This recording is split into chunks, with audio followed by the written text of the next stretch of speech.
Монгол улсын үндэсний урлагийн их театр үзүүлж байна.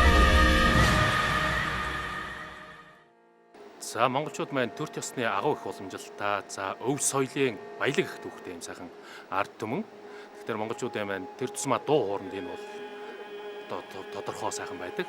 Тэгэхээр монголчуудын маань дуу хоор дотор төр төсны дуу, төрийн хүндэтгэл найр наадан дээр дуулдаг дуу, зан заншлын дуу те овоо тахилгаа тайхтаа дуулдаг дуу, за найрын дуу гэдэг олон сайхан дуунууд байдаг. Энэ дундаас би бас төр төсны төрийн ёслол хүндэтгэл дээр гэдэг дууны тухай бас та бүхэнд ярья. Тэгэхээр төр төсны их уламжилтаа ард түмэн маань төрийн сайхан дуутай байжээ. Төр төсныхоо сайхан уламжил, төр төсныхоо хүндэтгэл дээр дуудаг юм сайхан уламжилтаа сайхан дуунуудтай төр төсмө уртын дуутай байсан юм сайхан ард түмэн.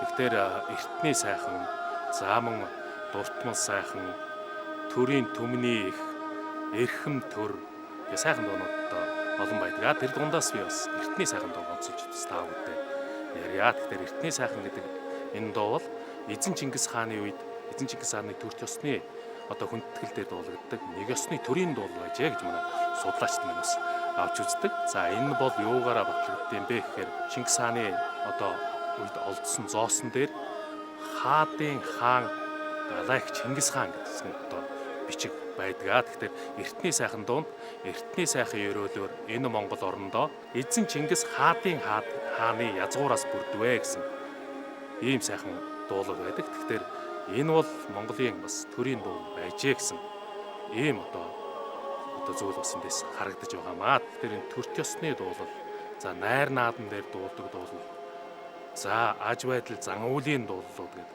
уртын дуун дотроо л ингээд явах бол ийм сайхан зүйлүүд бас энд байжээ гэдэг бас та бүхэнд хэлье.